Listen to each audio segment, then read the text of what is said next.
Olá, estamos de volta no programa Código de Honra, o programa do Instituto dos Advogados de São Paulo, IASP, em parceria com o Tribunal de Justiça do Estado de São Paulo, TJSP.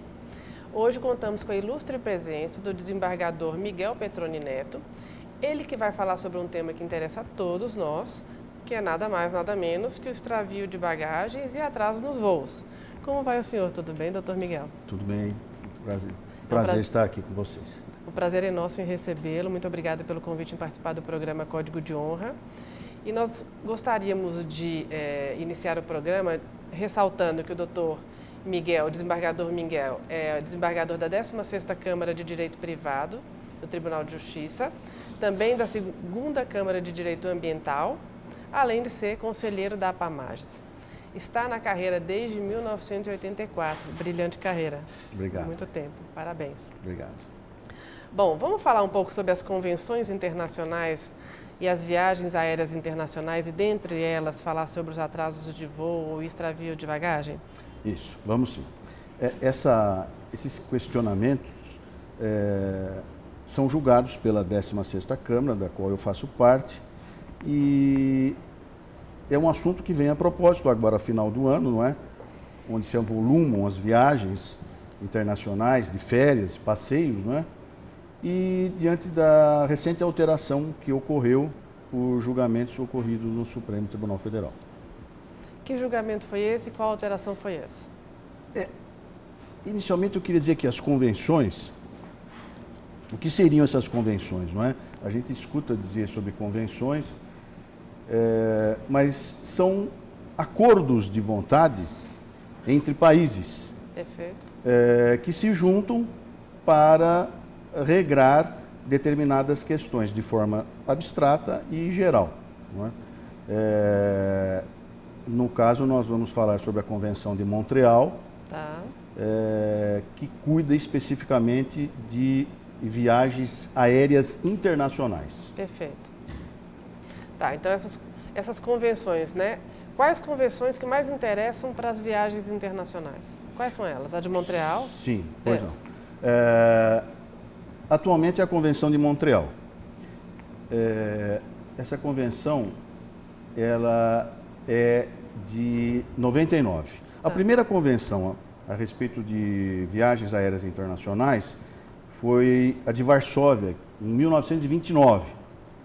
Então já um tempo distante. Essa Convenção de Varsóvia ela veio sofrendo alterações ao curso dos anos e hoje praticamente ela foi quase que toda absorvida pela Convenção de Montreal. A Convenção de Montreal é de 1999 e para o Brasil ela passou a vigir em 2006. Tá.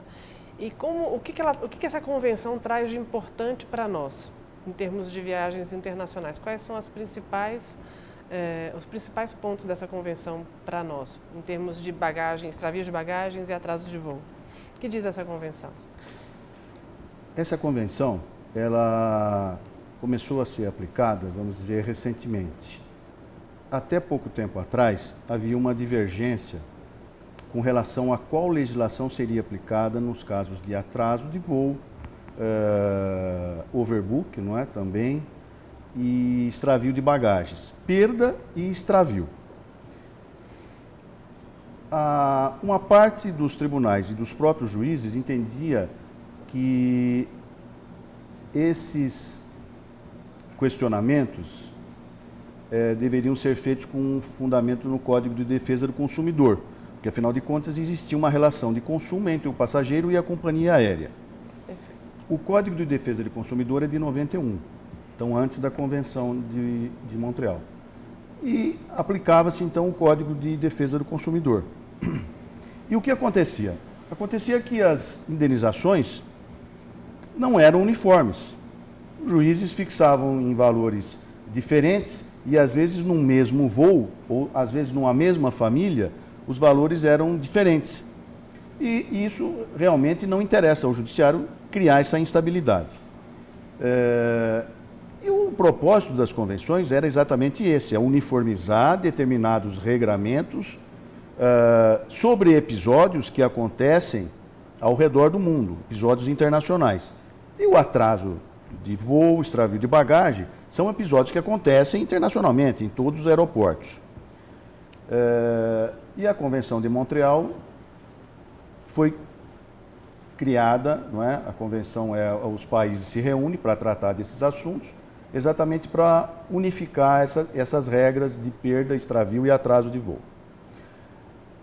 A importância dessa convenção é que ela tarifa o valor da indenização. É um valor tarifado. O mesmo valor é aplicado internacionalmente. E não há mais essa diferença de valores quando existia o Código de Defesa do Consumidor. Então, é um regramento internacional, primeira importância. Certo. E segunda importância, que é um regramento que tarifa, já tem pré-determinado o valor da indenização.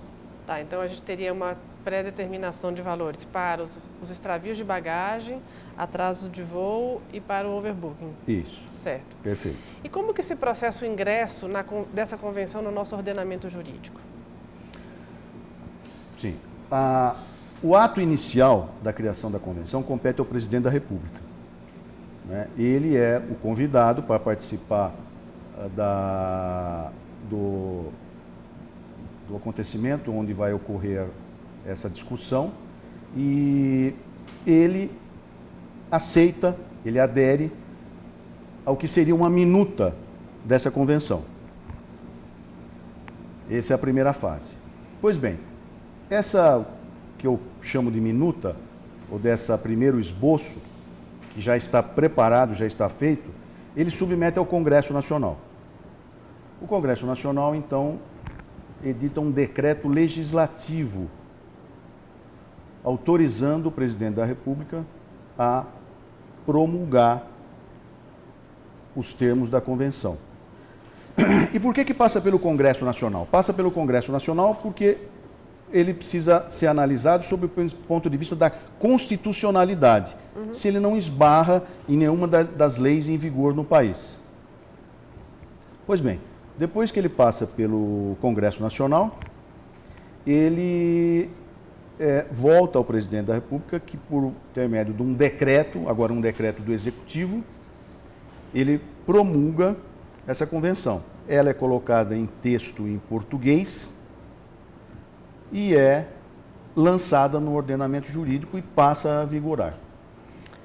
Falando sobre as legislações brasileiras, né? Quais são as legislações aplicadas aqui no Brasil nos casos de atraso de voo internacional e extravio de bagagem também nos voos internacionais? Sim, isso é interessante, porque nós estamos falando de viagens internacionais. E se for uma viagem nacional? Para as viagens nacionais, nós usamos o Código da Aeronáutica, Código Brasileiro da Aeronáutica, ou o Código de Defesa do Consumidor. Então, a Convenção de Montreal é para viagens internacionais. Voos internos, se aplica o regramento do Código de Defesa do Consumidor e também o Código da Aeronáutica. Tá. E com relação aos voos internacionais, então, qual é a legislação que se aplica? É a Convenção de Montreal? É a Convenção de Montreal. Tá certo. E como que ficou decidida a dualidade de interpretações? O senhor já explicou, Pois né? isso eu já expliquei, que havia essa disparidade de entendimento e recentemente que eu digo faz alguns meses, o Supremo Tribunal Federal julgou 2 recursos, o que o Código de Processo convenciona de repercussão geral. Tá. Repercussão geral é uma terminologia processual que esse julgamento ele fica disseminado nos tribunais e nos juízes. Eles são obrigados a seguir o que o Supremo decidiu. Então nós tivemos 2 casos. Um caso do Tribunal do Rio de Janeiro, salvo engano, a companhia era Air Canada, uma questão de atraso de voo, e o Tribunal do Rio de Janeiro aplicou o CDC. E o outro caso é do Tribunal de Justiça daqui de São Paulo, nosso tribunal, onde uma passageira foi indenizada no valor de R$6 mil por atraso de voo. Então, esses 2 recursos foram afetados como de repercussão geral, e um deles foi julgado pelo ministro Gilmar Mendes, que entendeu que seria o caso de se aplicar a Convenção de Montreal, em detrimento do Código de Defesa do Consumidor. O outro recurso, também da mesma forma, ficou afeto à relatoria do ministro Roberto Barroso, e ele também entendeu que seria o caso de se aplicar a Convenção de Montreal. Então, nos dois casos, ambos entenderam. Essas decisões, na verdade, não foram unânimes, elas foram por maioria. Eu me recordo que o ministro Celso Mello, por exemplo, ele entendeu que se aplica ao CDC. Então, atualmente, por essa decisão do Supremo, aplica-se a Convenção de Montreal e praticamente não há mais discussão a respeito disso com relação ao valor tarifário. Entretanto, eu particularmente, e conversando com outros colegas, nós achamos que ainda existe a possibilidade do passageiro entrar com uma ação pedindo dano moral, dependendo do que lhe acarretou esse atraso de voo. Como a indenização é tarifada, eu posso ter perdido um voo onde eu iria ser homenageado num país estrangeiro, receber um título, e eu perdi essa cerimônia. Certo. Então, essa indenização tarifária não satisfaz. Então, em tese, existe a possibilidade de se propor uma ação para ressarcimento de dano moral. Tá. E uma pergunta que todo mundo deve estar se perguntando, quem está escutando a nossa entrevista, seria quais são os valores indicados nessa convenção, né? Sim, pois não. Isso é uma questão interessante. Os valores são fixados em uma sigla conhecida como DES, Direitos Especiais de Saque. Como surgiu esses direitos especiais de saque?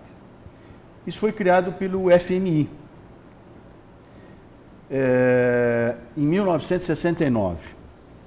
Esses direitos, na verdade, é uma moeda que circula entre os bancos centrais dos países membros do FMI.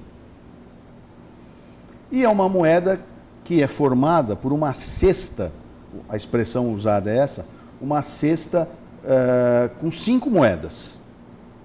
Então, nessa cesta nós temos o dólar americano,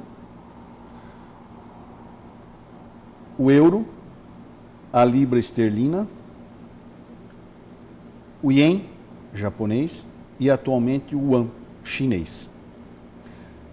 Cada moeda dessa tem um peso nessa cesta. E de acordo com esse peso é estipulado o valor do 10. No Brasil, você pode consultar o valor do 10 por vários institutos, aí, várias formas. Mas a forma mais fácil é no site do Correio. Tá. No site dos Correios tem um ícone da moedas, né? E ali tem o valor. Hoje ele está em torno, para o mês de novembro, ele está em torno de, ele é atualizado mensalmente, é 4,62 aproximadamente. Tá. Então nós temos aí um atraso de voo, o passageiro recebe 4.150 DES. Isso hoje dá em torno de 19 mil e poucos reais. E pelo extravio da bagagem, ou perda, ou atraso, ele recebe 1.000 DES, em torno de 4.600 reais. Eu acredito que esses valores são razoavelmente satisfatórios, porque, com base na experiência de julgamento que nós temos, muitos casos de ressarcimento de indenização por atraso de voo não chegavam a 19 mil reais. Sim. Não chegavam. E o overbooking? Tem tarifado também? Também, o overbooking também se enquadra. Eu, particularmente, tive um caso de atraso de voo e recebi 8 mil reais. Sim. Né? E a indenização, particularmente, era fixada entre 10 e 15 mil. Então, nós temos um valor que eu acredito razoável, né? Pelo atraso ou overbooking. Tá. Então, vamos tentar entender o que se configura atraso, né? E como que o consumidor consegue provar esse atraso. Essa questão do tempo e do prazo. Quando era com base no Código de Defesa do Consumidor, ele tinha 5 anos para reclamar, para entrar com a ação. Hoje é 2 anos para fazer essa reclamação.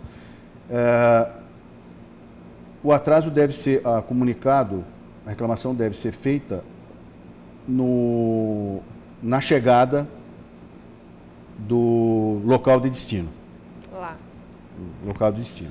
Ele reclama para a companhia aérea. As companhias aéreas têm lá um guichê, um formulário especial para isso. Mas, independentemente disso, pode ser feito um boletim de ocorrência e depois ajuizada a ação. Evidentemente que o passageiro vai ter que guardar toda a documentação, registros, não é? Eventuais vouchers que a companhia concede no caso de atraso para alimentação ou mesmo hospedagem, para comprovar o tempo de atraso. Pela convenção, necessariamente não tem assim especificado em horários, não é? O valor é tarifado pelo atraso, desde que seja, vamos dizer, considerado. Não há assim um regramento, pelo que me recordo, específico, mas o atraso tem um certo tempo para ele ser caracterizado. Mas 2 horas, por exemplo, seria considerado um atraso? 1 hora seria considerado? Também. Uma hora também? Pode ser. Depende do voo, depende da origem, se você perdeu uma conexão. E esses 4.010... 4.150. Eles seriam proporcionais a 1 hora, 2 ou 19 horas ou não? O valor é fixado. O valor é fixado. Tá. E qual que é o prazo para reclamar os direitos, então, seriam de 2 anos? Pela Perfeito. Convenção, 2 anos. E a forma como ele reclama esse direito é direto na companhia aérea ou ele precisa de propor Ele faz uma o ação? registro. Faz o registro lá e propõe uma ação. Se a companhia não pagar, se não for registrado, aí ele tem que entrar com a ação. Eu gostaria de saber o valor sobre a tarifa para o overbooking. O senhor saberia dizer? O overbook se enquadra no atraso de voo. Se atrasa também. Então, aconteceu 4.150. 4.150, perfeito. E eu gostaria muito de aproveitar a presença do senhor aqui no nosso programa para falar um pouco sobre carreira, né? O senhor que é um desembargador, já está desde 1984 na carreira de magistrado. A gente tem como um dos objetivos do Instituto, o Instituto é voltado para a cultura, né? E a gente tem muita preocupação com os estudantes de direito e com os advogados recém-formados, aqueles que sonham em seguir uma carreira promissora, e a gente sabe muito bem, até como professora, que a maioria dos alunos de direito quer se formar e ser juiz, ser promotor, seguir uma carreira pública. Como foi a carreira pública para o senhor? Como foi a vida de magistrado para o senhor, de desembargador, e ao que o senhor reputa o sucesso na carreira, né? Assim, o que o aluno de direito precisa fazer hoje para chegar a ser um juiz, um desembargador bem-sucedido em São Paulo, enfim, toda essa trajetória? A carreira é muito sacrificada. Embora, sob os olhos da sociedade não pareça, realmente a carreira é muito sacrificada. Já de início, pelo concurso público a que o advogado, o bacharel, o candidato é submetido, né? Na prova de conhecimento e títulos, né? Que tem uma concorrência muito grande, quase que equivale a um vestibular aí de um curso da USP. E a carreira é bem gratificante, mas é trabalhosa. O que eu posso dizer, tomando como exemplo a minha carreira, é que sempre demanda estudo, conhecimento. A experiência de vida é muito importante. Eu tenho que a experiência de vida é mais importante do que o conhecimento jurídico. Porque o conhecimento jurídico você pode alcançar num livro, numa biblioteca, numa palestra, até mesmo hoje em dia na internet, são vários assuntos que você pode se instruir. Mas o conhecimento de vida, não. Esse você tem que carregar e você adquire ao longo dos anos e é muito útil no julgamento das causas, questões de família, né? Eu sempre digo que o bom julgador é aquele que sofreu as vicissitudes da vida, né? Que já foi locatário, locador, que já teve dificuldade, já bateu o carro, já teve problema com a família, com o filho, né? Então isso acaba se tornando um bom jogador porque ele acaba sentindo a necessidade que a parte sente da justiça, de obter a justiça, né? E a mensagem que eu dou é que tem que ser perseverante, né? Alcançando, superando essa questão do concurso, não deixe de estudar, não deixe de ver sobre a ótica social cada julgamento, né? Porque se julgar fosse uma questão fácil, os computadores fariam isso. Atualmente, não é? Com a tecnologia que nós temos, seria fácil fazer um programa onde se colocaria o caso e o computador faria o julgamento. Mas não pode ser assim, porque tem o fator humano, o fator da sensibilidade que tem que ser analisado em cada caso. Até mesmo nesse simples caso de atraso de voo, como a gente estava dizendo, se você, o compromisso que você perdeu, a situação que você se colocou com a perda daquele voo. Em entrevista com outros magistrados aqui no nosso próprio programa, a gente percebe que a carreira em si, ela acaba sendo um ato de servir. Sim. O senhor visualiza dessa forma? Sim, sim. Quando eu entrei na carreira, se dizia que era um sacerdócio. Eu não reputo tanto que seria um sacerdócio, porque o juiz hoje, ele precisa interagir muito com a sociedade, com o meio que ele vive. Por exemplo, você vê no caso da Câmara Ambiental, do qual eu faço parte. Você tem que estar, a expressão usada é conectado com tudo que se passa aí fora, porque senão você não tem uma noção do que se passa com o meio ambiente, né? E o meio ambiente é o futuro. Nós não vamos conseguir sobreviver se nós não cuidarmos do meio ambiente. O ar, a água, não é? São itens essenciais que estão aí sendo contaminados. E o juiz precisa ter essa interação com esse meio que está aí fora para poder decidir, para poder julgar adequadamente. O juiz precisaria, por exemplo, passear pela floresta amazônica e ver os desmatamentos acontecendo lá para Sim, sentir... exatamente. A informação para o juiz hoje é muito importante. O conhecimento jurídico ele pode adquirir fácil, mas a informação ele tem que ir buscar. E essa informação muitas vezes não está acessível ou próximo a ele. E o que fez o senhor chegar aonde o senhor chegou? É vontade. Vontade. Então, para os alunos de direito que estão nos assistindo hoje e querem ser juiz, vontade. O que mais? É o desejo, né? A satisfação pessoal, porque a carreira hoje em dia você tem que se sentir satisfeito com ela, você tem que trabalhar com aquilo que você gosta. E julgar é um ato de muita importância e relevância. Não é uma atividade que você faz automaticamente, né? Porque você pode influenciar na vida de uma família, você pode causar perdas, você pode dar direitos como tirar direitos, não é? Então, se você está bem com você e você se sente bem fazendo o que você gosta, é o que vai te impulsionar na carreira. Então, eu vejo isso como assim, é uma missão que você está cumprindo a partir do momento que você escolhe a magistratura como Sim, sua podemos carreira. dizer que seria uma missão, porque muitas vezes você até deixa a família de lado para poder se dedicar ao trabalho. Eu reputo sim, a expressão talvez adequada que muitos têm usado é de que seria uma missão. Muito bem. Eu lhe agradeço muito pela participação no nosso programa. Foi um prazer enorme tê-lo aqui conosco. A gente conversar bastante sobre esses temas que muitos dos valores, inclusive, nem eu sabia. Ficou muito interessante esses esclarecimentos. Lhe convido para os nossos próximos programas.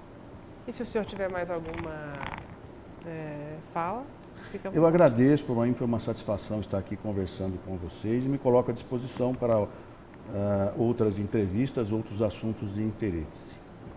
Muito obrigada novamente. E nós encerramos agora o programa Código de Honra de hoje.